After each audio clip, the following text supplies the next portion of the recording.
Hey guys, welcome back to the channel. और आज के मार्केट रिपोर्ट में आप सबका स्वागत है। आज तो संडे है और अगर हम बात करते हैं कुछ हफ्तों की, तो यहाँ पर आप देख सकते हो कि मार्केट कंटिन्यूअसली हमारी डिक्लाइन पर है।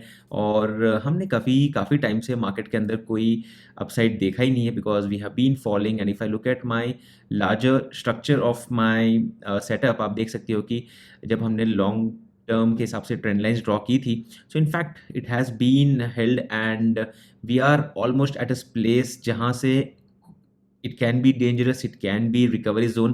तो ये दो चीज़ों की तरफ हम नज़र रख सकते हैं। हमने अपसाइड भी देख लिया था सितंबर के महीने में।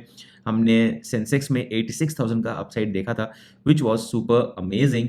बट तब से सिर्फ मार्केट में अभी लोगों को दुख ही दुख देखने के लिए मिल रहा है, एंड दैट इज़ बिकॉज यहाँ पर काफ़ी सेलिंग आ रही है पिछले 1-2 महीने। आप देख लो, इनफैक्ट सितंबर के बाद अक्टूबर, नवंबर, दिसंबर, ये 3 महीने हैं जहाँ पर हमने सिर्फ नेगेटिविटी ही देखी है। मार्केट के अंदर कोई रिकवरी नहीं हुई है।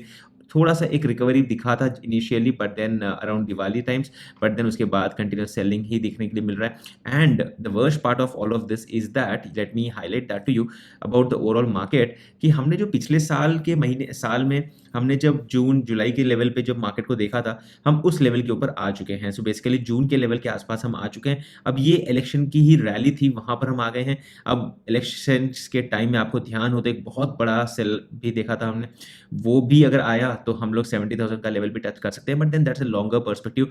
But as of now guys, आप लोगों को ध्यान है ही है कि we have the biggest event coming up of this year for now, which is the budget. And budget is on Feb 1st, which is the next Saturday. तो यहाँ अभी हमारे पास 5-6 ही दिन बचे हैं, एंड बजट के सिर्फ 5-6 दिन बचे हैं। So we don't have much time left, और मार्केट के अंदर जो भी मूवमेंट है अभी हमें देखने के लिए मिल सकती है। So that is something very very important. चलिए हम लोग बात करते हैं हमारे लिए क्या इंपॉर्टेंट है, किस तरह से हम लोग अपने ट्रेडिंग सेटअप को प्लान कर सकते हैं। तो I go to my favourite Nifty, क्योंकि अभी मैं ट्रेडिंग करता हूँ ऑप्शंस में अगर, तो बिल्कुल निफ्टी में ही करता हूँ और कहीं नहीं करता हूँ, because I don't see much. Weekly expiry सारी खत्म कर दी हैं और अब बचा है तो सिर्फ निफ्टी में वीकली है, तो बस उसी के अंदर हम ट्रेड करते हैं। तो यहाँ पर निफ्टी में भी आप देख सकते हो कि मैंने एक पुराना ट्रेंड लाइन ड्रॉ किया था, और उसके हिसाब से अगर हम देखेंगे तो यहाँ पर 23,600 के लेवल तक जाना एक छोटा सा रेजिस्टेंस जोन बन सकता है, और डाउनवर्ड एंगल में भी काफ़ी एक अच्छा सेटअप हमें दिख ही रहा है। और लोअर में लोअर अगर हम जाएंगे तो 22,800 तक जा सकते हैं। बट अगर मैं बात करता हूँ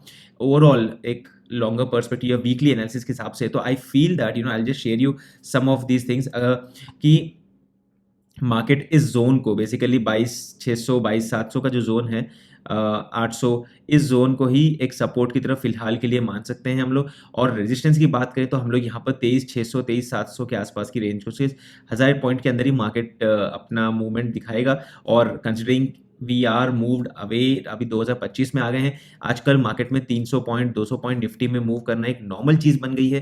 क्योंकि पहले होता था कि 100 पॉइंट 200 पॉइंट निफ्टी के और 300-400 पॉइंट या 500 पॉइंट बैंक निफ्टी के होते थे।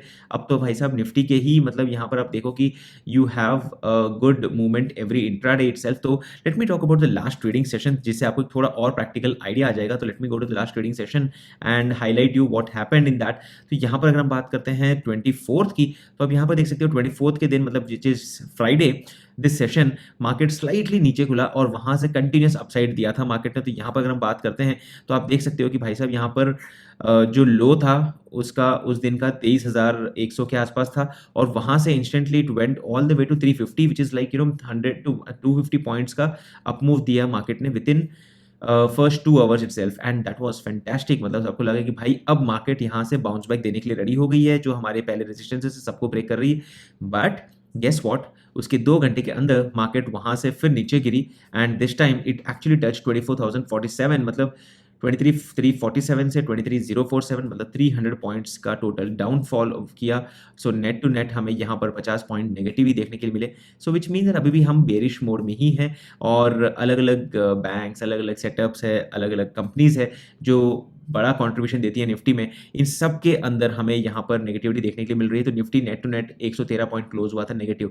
सो that's the range which I look forward to. Bank Nifty की बात करें तो again I won't trade bank Nifty these days, but then अगर आपको सिर्फ एक क्विक एनालिसिस चाहिए तो यहाँ पर आप देख सकते हो कि भाई आपके सामने ही है बैंक निफ्टी का भी एनालिसिस। यहाँ पर हमें क्लियरली यहाँ पर बार बार अपसाइड देखने के लिए मिल रहा है।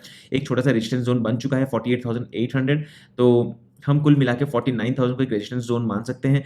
And talking about the support, ये है 48,000 का, सो ये है 1000 पॉइंट का एक रेंज जिसके बीच में ही मार्केट अभी मूव कर रहा है। So that is something very very important and area which we should actually consider कि हमें अगर ट्रेड करना है तो इसी जोन के अंदर करेंगे। मैं यहाँ पर क्लियरली रेजिस्टेंस जोन में मैं नॉर्मली यहाँ पर पुट खरीदता हूँ, कॉल नीचे की तरफ सपोर्ट जोन में खरीदता हूँ, और अगर वो ब्रेक किया तो we at least have less chance of losing money rather than buying at the top or the bottom on the opposite side. So this is again a quick analysis on the Bank Nifty side, but again I wouldn't talk more about Bank Nifty because I'm more focused only on Nifties for now. But then depending on आप लोगों के interest, मैं आप लोगों के सवाल हर दिन लूँगा अब से, और हर ट्रेडिंग वीडियो में अगर आपने कोई स्टॉक के बारे में पूछा है तो मैं उसे अगले आने वाले ट्रेडिंग वीडियो में आपके सामने उसकी एनालिसिस अपने पॉइंट ऑफ व्यू से शेयर कर दूंगा। But for now I would say that guys, यहाँ पर क्लियरली हमें आप अगर मेरा इंडिकेटर यूज़ करते हो तो आपको क्लियरली पता भी चल जाएगा कि भाई चल क्या रहा है मार्केट में। एंड यहाँ पर आप देख सकते हो कि फ्राइडे के सेशन में हमें क्लियरली यहाँ पर ग्रेवस्टोन डोजी भी दिख गया था, और रेजिस्टेंस जोन को 1 को ब्रेक करने के बाद रेजिस्टेंस 2 के पहले ही मार्केट गिर गई और अभी सपोर्ट 1 के आसपास वापस आके खड़ी हो गई है। So this will be very interesting. अगर कल मार्केट फ्लैट खुलता है तो I would definitely hope that हम 23,000 का जो ये लेवल है इसे कंटिन्यूसली होल्ड करेंगे और मार्केट इसे ब्रेक नहीं करेगा। एंड एज ऑफ नाउ जो हैवी वेट्स है मार्केट के अंदर, जैसे निफ्टी के लिए अगर हम बात करते हैं तो जो भी हैवी वेट्स है जैसे कि HDFC बैंक हो गया या फिर रिलायंस हो गया, ये काफ़ी लॉन्ग टर्म के एंगल से अगर हम देखते हैं तो काफ़ी नेगेटिव रह चुके हैं। तो इसी के कारण मार्केट में बाउंस बैक बहुत मुश्किल हो रहा है। यहाँ पर आप देख सकते हो ये है रिलायंस जो काफ़ी अच्छा एक बाउंस बैक दिया, फिर वापस उसी जोन से, मतलब जिस जोन को हमने रेजिस्टेंस माना था उसी जोन से वापस से सेल ऑफ शुरू हो गया। तो this will be very interesting to see if Reliance will actually come out of this zone and quickly form a W pattern and overall take us back to very good levels of around 1400 or 1500. But then that's quite a long term plan for now, क्योंकि जिस हिसाब से overall sell out हो रहा है market के अंदर, it's a very tough session right now with the earning season going on. अभी हमें इसके ऊपर ध्यान रखना बहुत ज़्यादा ज़रूरी है। साथ में अगर हम बात करते हैं मेटल्स की, तो मेटल्स भी अप एंड अप हो रहे हैं। ये है gold which is again back to all time high levels. आप यहाँ पर देख सकते हो लास्ट टाइम हम जब ऑल टाइम हाई आए थे that was in the month of November and we were at around 2790, और कल हमने टच किया था 2785। So we are back to all time high and this is the life time high. तो मतलब gold is at all time high which again correlates to the market. आपको पता होगा तो आप समझ सकते हैं कि किस तरह का कोरिलेशन होता है। तो right now there is a lot of volatility in the market, but then this is the analysis for tomorrow, which is 27th January. And if you have any specific queries, feel free to ask me in the comment section and I'll be happy to answer you about the same. ये था मेरा analysis. अगर आपको video पसंद आया तो subscribe भी कर दीजिए। Thank you and good bye.